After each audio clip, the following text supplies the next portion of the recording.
seen you done hands the other day. Yeah, hands are something that I'm like quite a new thing. I was sort of against them, but most of those guys who got their hands done, that's their last. Everything's full. So I wanted to get my hands done, but who was it telling me? It was before I went to Helens. He was like, because I put on bandages, train, put on gloves and all that shit, he's going to turn out shit after if I don't take the proper healing time. I was like, yeah, you definitely need the proper healing time. Yeah. So. But it's funny you said that you don't like pain. I know. But he keeps getting tattoos. Oh, it's obviously boxing pain is nowhere near it. Is it not? I would take punches all day. Yeah. To get a tattoo. And like people think that's insane. Body shots, I hate body shots. Yeah. I don't want body shots all day. But face, I get to get. Boxing pain is like hard to describe. It's like the pain is after effect, you know, like when you go home and you relax, you know, Jesus, my jaw's sore, yeah. muscles are all. Whereas tattooing is like somebody like burning you. Yeah. It's actually the other way around with tattooing. Yeah. You get walk out. You're like, once you finish, you're like, fuck, I mean, I was sweet, wasn't it? Yeah. No, it wasn't. Yeah. And you forget about tattoo pain almost within a week. You're like, fuck, that's actually alright, and go back to that. Yeah, that's what we spoke about this before, but when I got my first tattoo, and I was prepared for the worst pain ever, and then I was like, it's not too bad, and I went back for a second sitting, and I was going, it doesn't even hurt. And as soon as Tommy Gundam went, as soon as Tommy put the friggin' needle in, I was like, I was landing myself. Yeah. It was You're really done, aren't you? Fully covered except for the most of my torso. Where's the worst part? Are you waiting to get that done? Sorry. Back of the knees. Really? Yeah, right up in. Don't take that down. Never get that. Yeah, right. The list will be long. Like, because it's a bodysuit, it's sort of right into your ass. Oh. That's not fun at all. Is it wherever's like there's more meat is sore, or wherever's less meat sore? I don't have a less meat area, so I can't really tell you. So I mean, I've got fat wrists, so I mean, I don't know where you would have to. But I find that like anywhere you would imagine it would suck, it sucks. Like, you know, people like in school nip you in the back of the arm, like just anywhere you think. But I always feel, say they're tattooing there, it feels like it's there, or fucking tattooing here, it feels like they're on your neck or something. It's fucking weird. It doesn't make sense to me. Yeah, the way the pain works out, it doesn't make any sense. It's all over the place. Hate getting them, love them, but hate getting them. I remember Tone's first tattoo. We had the IRA. I got that right covered there. up. And it was unreal. It was unreal. Was it that well done? It was done well. Script, like really nice script. Tommy loved it. I loved it. So you both got it? No, he got it. No. Matt's an IRA. Is that right? No, IRA. IRA. No, the Egypt. Fuck me! I swear to Christ, you just went, it was beautiful, it was fantastic. I thought you got matching IRA tattoos. Now, think about it. The screaming man, IRA members have any affiliation. But listen, I'm not the only one. The comment section is going to be blowing up before that part. Do you know what? Right, someone's going to be writing, I can't believe. Oh, IRA. Right. I actually said that to Chris Suter before, and he was like, you got an IRA tattoo? And I was like, no, IRA. But I can see where it comes from. You can't really run about saying that in Belfast. The rat. Oh, fuck me. So you got it covered up anyway? Yeah, I got it covered up. Right. So Helen done great cover up. What was it like in Devonish for the set? Fila? Do you know what? I've done the Fila probably the most out of any comedian. And the bragging there, did you hear that? Were you always headline, was it? No. I mean, I started off, the first time I done it, which I said to Tommy before, nobody even knew I was doing comedy. I was only doing it 9 months, and I asked her to do it, and they didn't have an act, and then I got them Des Bishop, the American guy, and he says, I'll bring my brother. But I said to the girl that was running it, can I go on? She went, So she said to him, he's going to do whatever, and he just went, yeah, whatever. So the guy went out, and I went, you're going on first? And I was like, what? Why am I going on first? Fucking surely they should send somebody who's done it fucking longer. And they were like, no, you're going on first. But I used to do this character called Terry Rust. And it was a guy in a balaclava with a black jacket. And he would come out and talk about getting out of jail and fucking his wife being into rough sex and getting no kneecap and wasn't part of the process. And all that. So that was the kind of jokes. It was just, there wasn't much material for him, but it was just, I think, well, that's a hit in a thing that I could say. So I came out with a balaclava and the leather jacket on to feel it after the safety announcement, and everybody went, shh, there's a statement getting ready. Genuinely, the whole hall went fucking. It was a tent outside. They all went quiet as fuck. And somebody shouted, "Yes, ceasefire's broke!" And I came out and done the whole thing, and everybody went, "What the fuck was that?" Nobody laughed. Or see, everywhere else I was doing it, Derry everywhere, which was mental because people went to Derry to do it. We went to the drive-thru, and I wore the balaclava. And the way you order the food and then you drive round and I was going to see they'll shade themselves. We get round the window and the wee girls just stand looking at me like that, half me. Yeah, but I didn't like that. And I went, this must be a normal thing. You get fucking probably discount. Well, many keycaps you get involved in the night down there. He's busy up in the Cragen. But yeah, so I done that and then I run off stage and took the mask off, took the jacket off and came back on again. And somebody in the crowd went, "Paddy, what the fuck are you doing? It's not cocking anywhere. What are you doing at the stage? You mad cunt. It's comedy. What fucking rap is on then you?" And I went, and I started going into my set, and I was driving a black taxi. And some fucking woman in the taxi one day seen the Feel It booklet. I had it in the front because my name was in it. And she was like, "Oh, you're going to anything in the Feel It?" Me, "Oh, what are you going to?" She says, "I'm going to a comedy night." I said, "So am I." She says, "I've heard of your man, Des Bishop. I don't know the other ones that's on. I think one's his brother, and then there's another fella from Belfast on." I mean, "Oh, that's me." And she went, "Oh, dead on." I mean, "No, it is." And she went, "Oh, dead on." And she just didn't believe me. It wasn't a picture, it was just a name. Yeah. And I says, "Tell you what, and I'm going to take your 170. See you on the night, I'm going to ask you for the money up on stage." So I was up on stage, I says, "It's Mrs. McCann here from Folklore." And she went, I want 170. I think Tony Devlin don't even got a fiver off her. He got it for me. But Win-win. I never headlined it until last year. Well, last year was the first I headlined it. And then this year was even better again because, as I say, it was an all West Belfast. I was the first again, all West Belfast acts on. That's the reason, because the day before my wedding, so I couldn't even go down. Went to his set in Magerfeld, and then fucking never not home with mates. I went to your night. Yeah. Fucking supposed to be unbelievable. No, it was a great night, really, and it all worked together. Like, everybody was great, caring. There was something for everybody in it. That's what I think. But you enjoyed it anyway. I loved it. Like before, because hold on, he got your fucking name wrong in it, but. That was a joke. I told him to say it. Well, he sack him the fuck. Listen, I know he's not working this business He's only again. learning, I mean. He can't get sacked, he's not getting paid. It's work experience. Today we are joined by a very, very special guest. I'm actually buzzing to have this man on the show. Entrepreneur, businessman, motivator, mentor, hardest working man in the city, the boss of all bosses, Tom Smith. What's happening? You're a busy man, so obviously there's something going on with the world of Tom Smith. What's happening?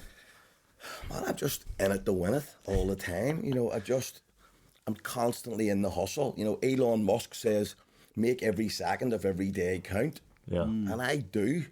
Up in the mornings. It's not about motivation. That's what Go ahead. Do you get up at 5 in the morning? No, 4. 4? Yeah. I'm going to show you this morning. Do I believe you, Tom? Let's not just talk shit, right? So let me just show you. Me WhatsApping. So I've WhatsApped about 100 odd people this morning on my mentoring clients. So 4 in the morning? So what time would I WhatsApp that, just so you can tell me? Yeah. 4:03. Do you not say something? Do you not some days go, fuck that, 4 in the morning? Yeah, but you know, in this game, in life, you know, as a boxer, you know, do one thing in life is you do everything. You know, if you go to give up in the ring, you're going to get knocked out. But it's like me, if I tap out once, I'll tap out the rest of my life. Yeah. Like I'm sitting here the day with you guys, and I've been sick that day. I threw up in the toilet, and I don't care. I stayed in the office. I pushed all day, and it's about being in the grind all the time. Yeah. Because if you're showing the universe how bad you want stuff, and you're in that hustle, the next thing, something else turns up. Yeah. So, you know, you either are all in or all out. Yeah. And I'm all in. It's like a case of you only get back what you put out. So if I could find another second in the day, I'd be working it. But the thing is, I want to give my wife and kids a life of their wildest dreams, including me. Yeah. I want to leave legacy wealth. Yeah, you know, it's generational wealth. It's generational wealth. But why could I not do it? Of course I'm going to do it. I'm doing it. Yeah. That is a good question, Tom. What time do you go to bed at? The latest is 11 o'clock.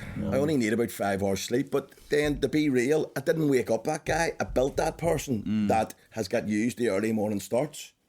Yeah, so that would bring me to the next question. Like, How did? Because I read about you before, and you done an article. I think it was in the Telegraph, and it said you used to work in a tippy when you were a kid. Yeah, so how did you go from being a fellow who worked in a tippy to being, a global businessman, a successful businessman? Well, I just think I'm one of the lads still. I've no airs and graces. I'm one of the troops. Do you know what I mean? So, as a kid, we grew up, and my mum and dad, I'm very lucky, are still alive. They're both 71 years old. Amazing parents I have. But we didn't have much money. But we were very well looked after and loved by my parents, and still are. But, my friends, I've said this, many times, my friends were getting all the best of gear from club books and Kes catalogue and stuff. And my mum and dad taught us that was a bad thing in the 70s. Everybody was broke in Northern Ireland. You probably wouldn't remember because you weren't here. But, so I decided I'm going to make a difference. So I started working myself. So at the age of 10, I worked in a chippy every day after school. And there's times I bought my own football boots, or there's times I simply looked at the money box and went, that's my money. I put that there. And I realised then money gave me that choice. Yeah. Left school on the YTP scheme, became a trainee roofer, ended up having other guys working for me. And then it's just that complete commitment, never saying no to things. So you've always been driven? It's in me 24/7. And I don't know what it is. It's just there all the time. But it's another big week for you. If you're obviously regulars on the podcast, you would know Tommy absolutely hates his dog. And this week, what happened? Be gone. She's been rehomed. She's been rehomed. See, one wallaby. I'll toast to that, baby. I went out with his dog. Bye, baby. Please don't let me. I went out with. Do you want to toast? Go ahead, toast it.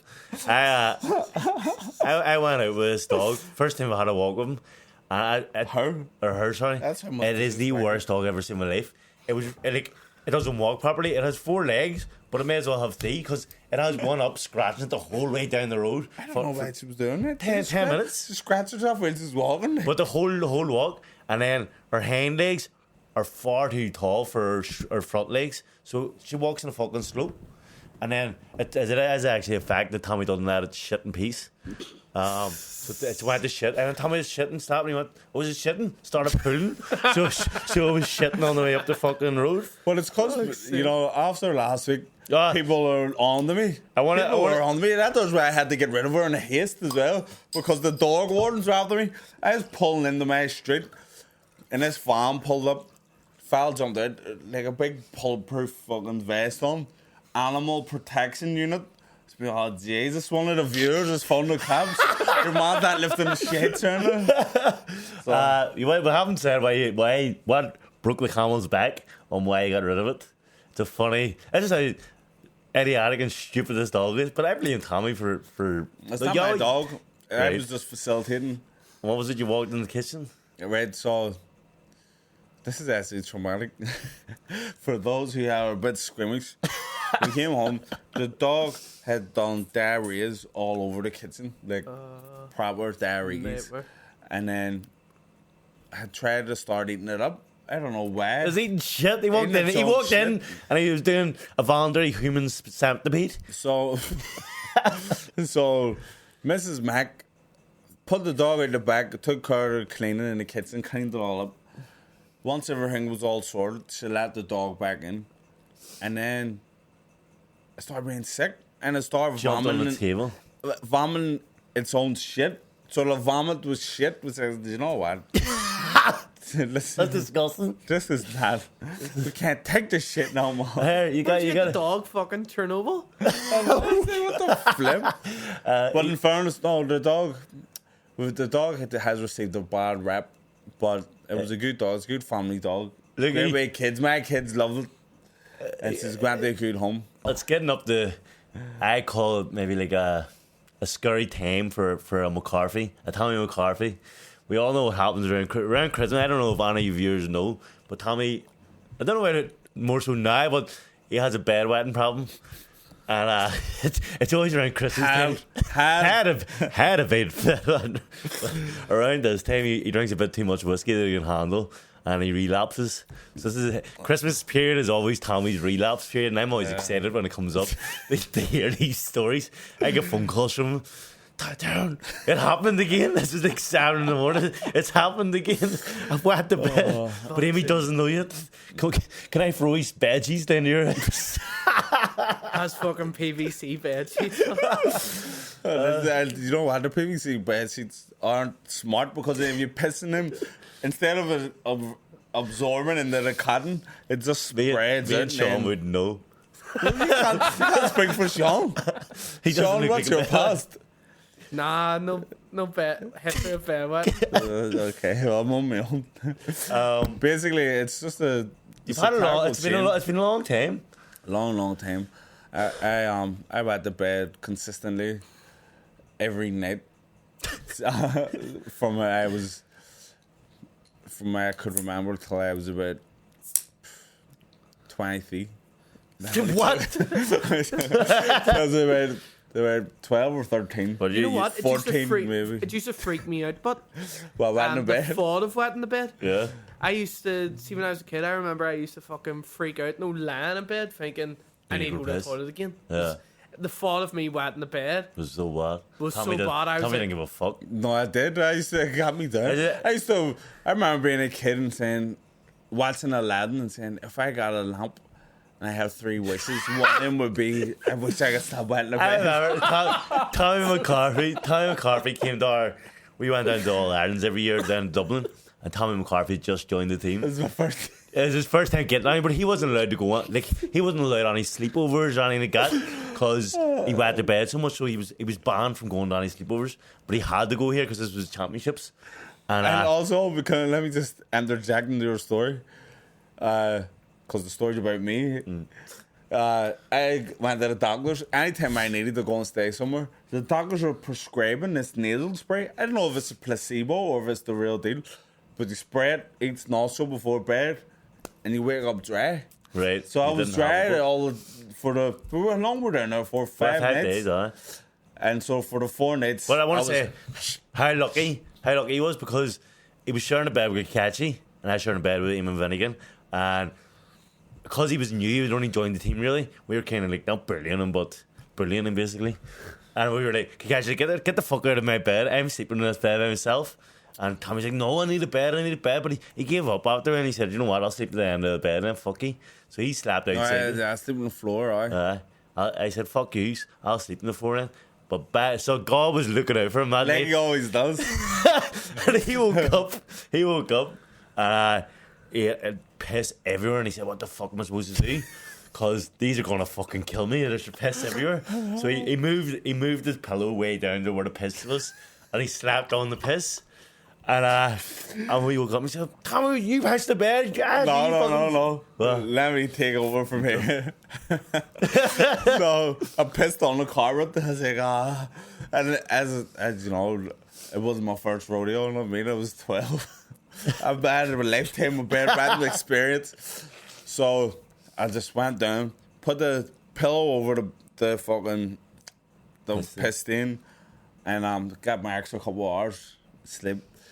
And then when I woke up, everyone get ready, we all get washed and all, and fucking. You washed the piss off your leg. Yeah. And then I put the pillow back on the bed, and Eamon Finnegan was laying on it, and he went, "His pillow's wet. Somebody pissed themselves." That's me. What? Harley pissed out her ear. Yeah, so I went and grabbed the pillow and fucked it into the wardrobe. Did he? And that's how I got away with it. Rat And bastard. nobody would have known I came clean. He did. And then there was a Years couple of later. times sleepovers and stuff you used to. Like, see, I don't think I've ever spoken about this one in public.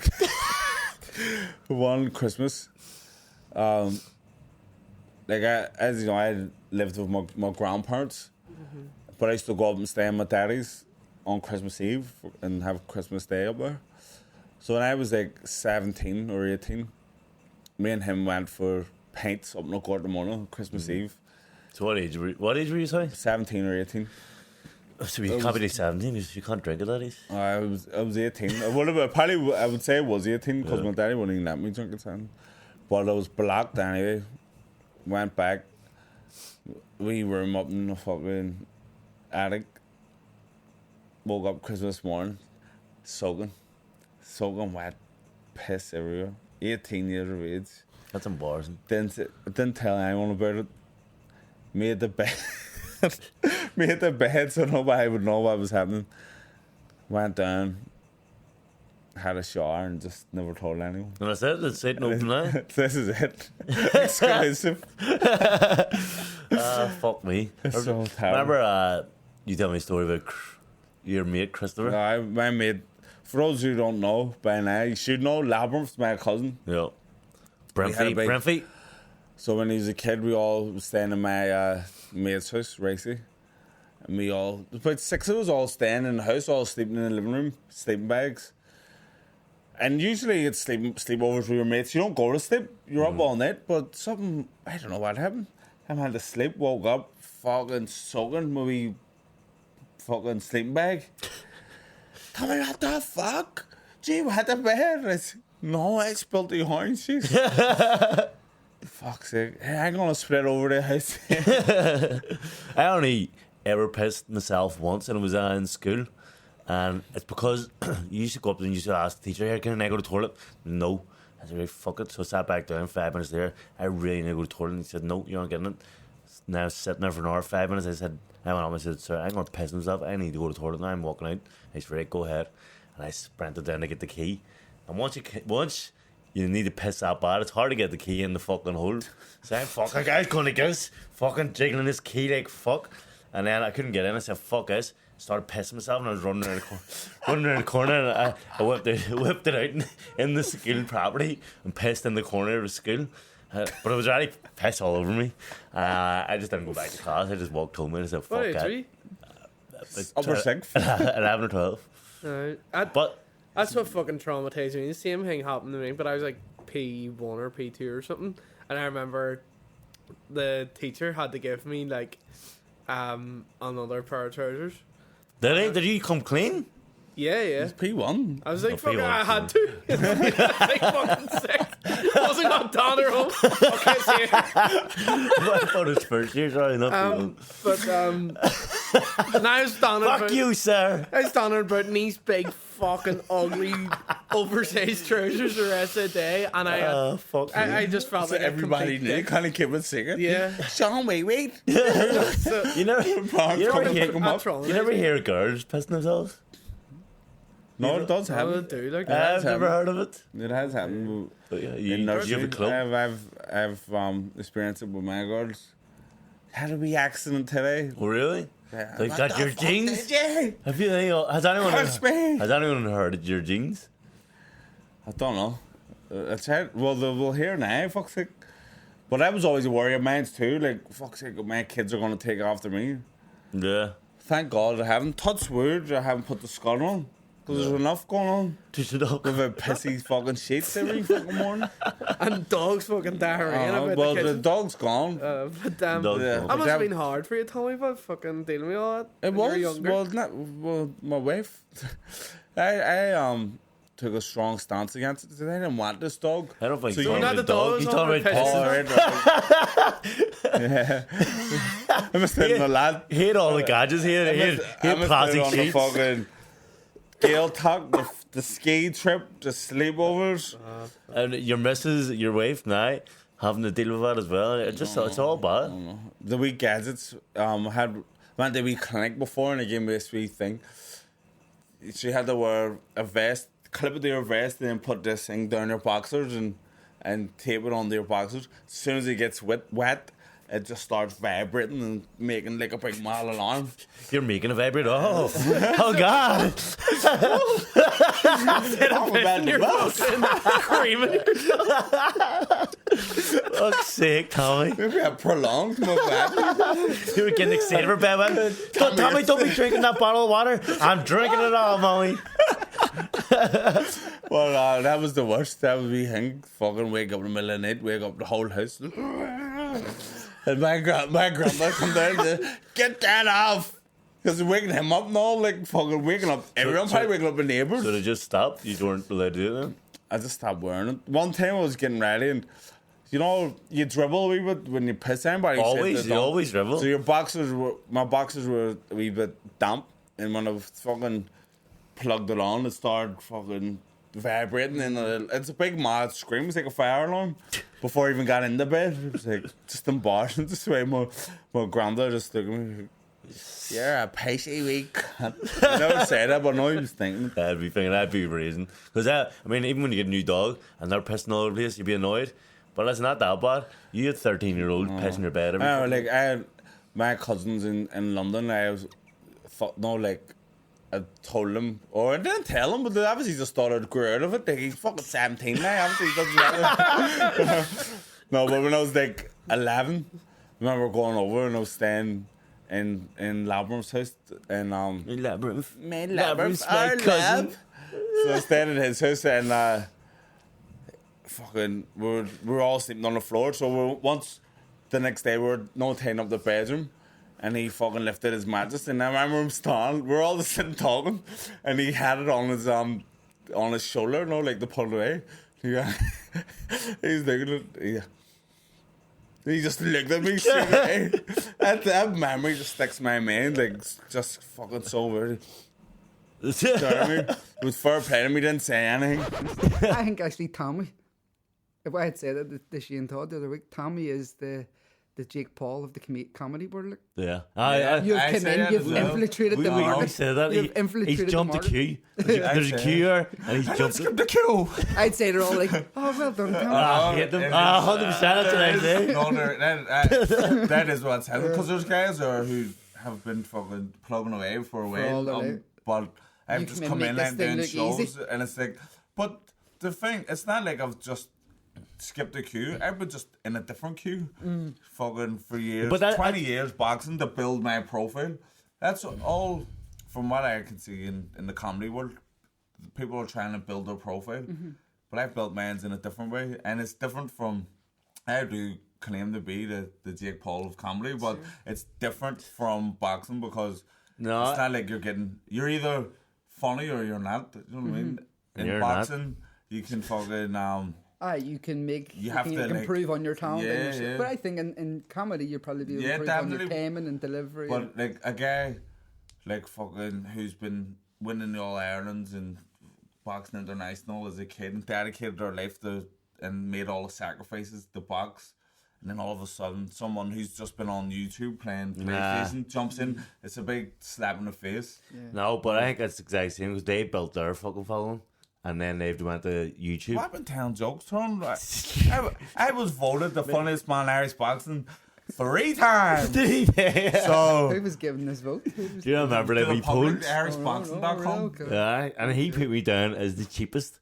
Cheapest as cunt. You're fucking wearing that fucking Christmas. That was Stanley Christmas yet. Do you know Joe Rogan? Joe Rogan was a fighter, then comedian, now was he? Podcast. Was he? Tommy Rogan. What was his? Jiu-jitsu? Taekwondo. Did he? Taekwondo. I don't know. So see a video of him. Joe Rogan has the best sidekick I've ever seen. He's just fucking putting a bag. Listen, So I've been mentioned on Joe Rogan's podcast, so have you? yeah, because I'm being getting knocked out by Procreate. They put me on the screen. Let's see this Irish. Oh fuck, this Irish guy got knocked out. Tyrone McKenna. I'm in the same boat. Every Filipino stops me. Like we were in Australia and some Filipino got into the elevator and was like, I'm like, yes, me, that's me, yes, that's me. And then even I was in a hotel in Dubai with Tracy and was hanging. The wee guy put the hanging and he at the very end he went, Mr. Conlon. I said, no, it's not me, it's my brother Megan. She says, no. No. I went, yes, that's me. Yeah. Can we get a picture? You get mistaken for Mick a lot. And Mick actually mistaken about you. No? He gets mistaken about you a lot as well. Mick was on, I forget what podcast it was, and your woman thought she was talking to you. They own it. The clip is, and your brother has a mural. Mick's like, no, that's me. He's like, oh my god. Listen, we need a Mexican mural. I was away in Palestine last week, and we're just going to have a chat about that and other things that's happening. Tommy McCarty's fading this week. Indeed. Get a bit of that. And just other topics. Yeah, so Toronto treating himself. Is Palestine the Holy Land? Is it? Yeah. Alright. Well, So he was over anyway, and left us out here. How do our half live, isn't it? I know, but I'm sorry I didn't get a podcast last week, but I was out freedom fighting. But How was it, Toronto, anyway? it was, you know what? It was surprising. I thought I'd be going over and be dodging bullets, slipping bullets, and it wasn't. It was a nice place. You'd It was be fucked if you had to slip bullets. Like, I slip them the way you slip in the ring. You can't fucking block them again. no, but no, it was good. But it's so expensive. Like, I mean, insanely there. So you've got it. But don't like spend it. But no, like, but Irish people base everything on pints, and a pint over there was costing me £8. That's a steep pint, you know. right. That's not even the Duke of York prices. That's fucking. That's double Duke of York. But no, and like, food was there, taxis were there. I was shocked because I thought going over this war zone, everyone's going to be cheap, dirt cheap. Like, I don't know how they're living. I don't know what wage they're on, but you need to be on a fortune. Maybe it's there because like they have to pay extra to get stuff in. Because Yeah, maybe but- people don't want to go near it. I was thinking that, but Or else it's there because they saw you coming. I know. There he is. It's a medical. I'm actually going to a big comedy gig. This month, is it? Or next month? It's next month, I think. Captain Bridges. Are you? Can't wait. He's my fave. He's a legend. Alright. You're my second fave. Yeah, if you're not first or last. Because you're his favourite actor. Like. I know. He's big, Well, big medical fan. Well, Paggy Lee. Actually, Mail Cambridge is where coming on the show. Did you? Still waiting on him to get back. We'll start plastering his meals with invites. Has he even opened it? I'll have to check. We'll check. We'll check right now. We're checking right now, Cam. Captain Bridges.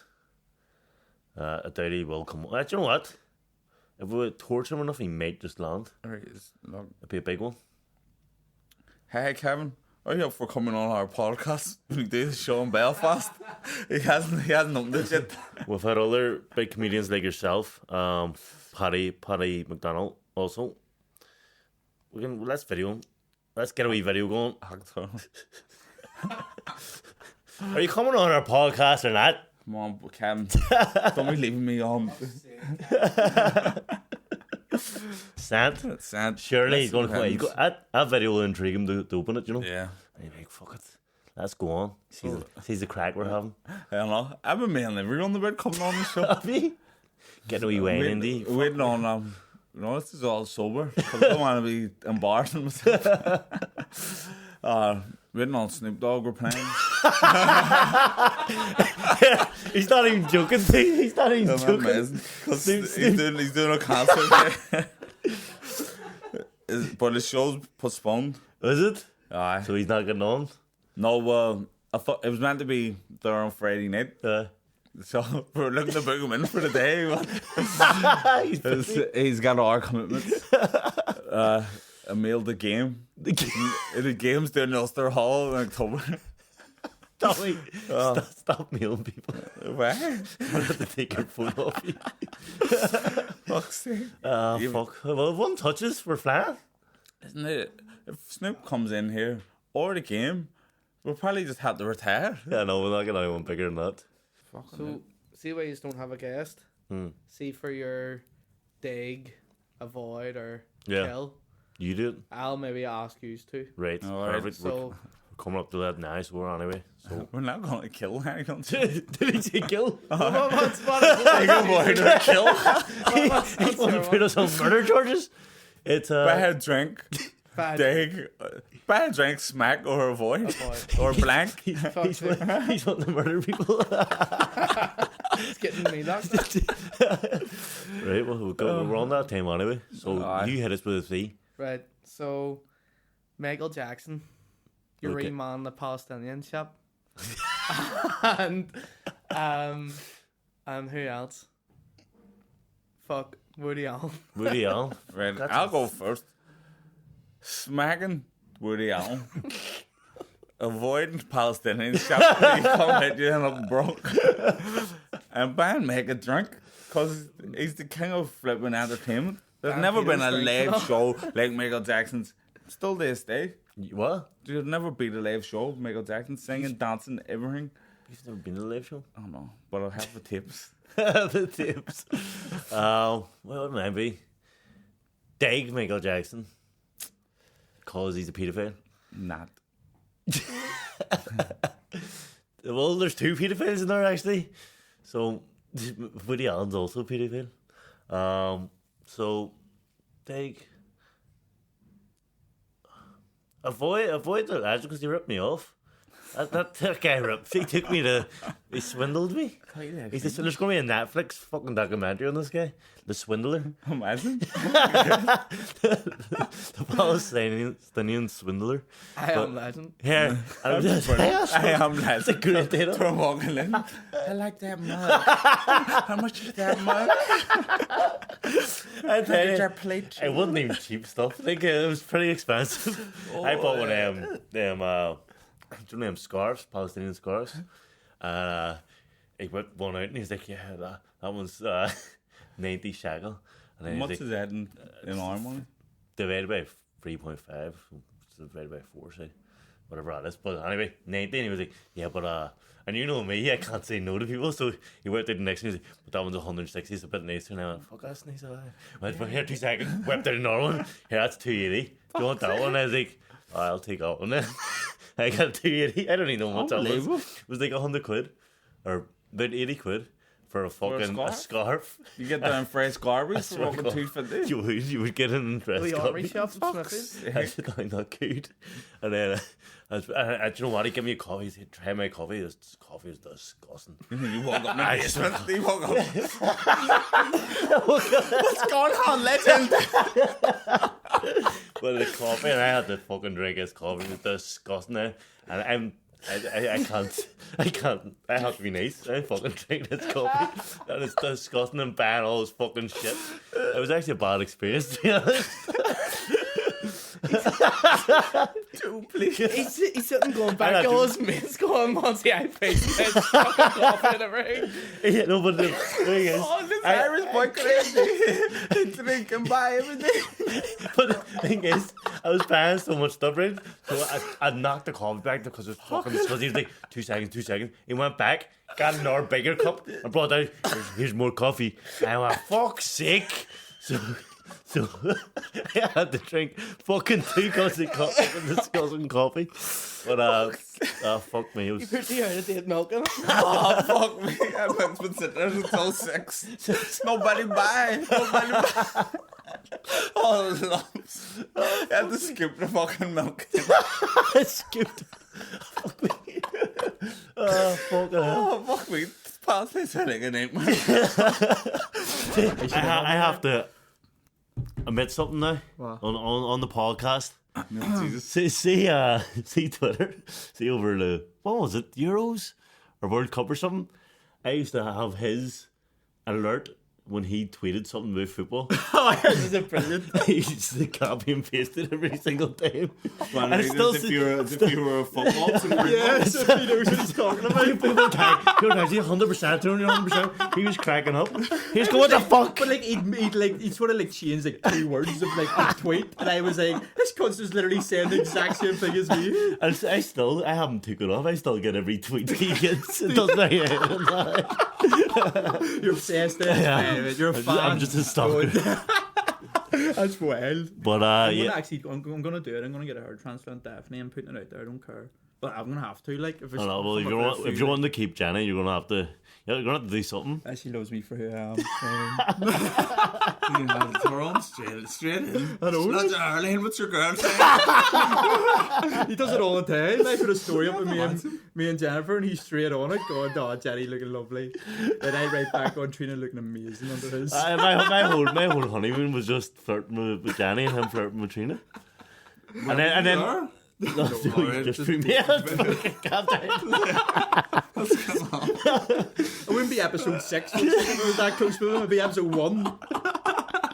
Shambles. I don't know. Fuck no, he wasn't there. And then he has this attitude. He's a bad attitude basically.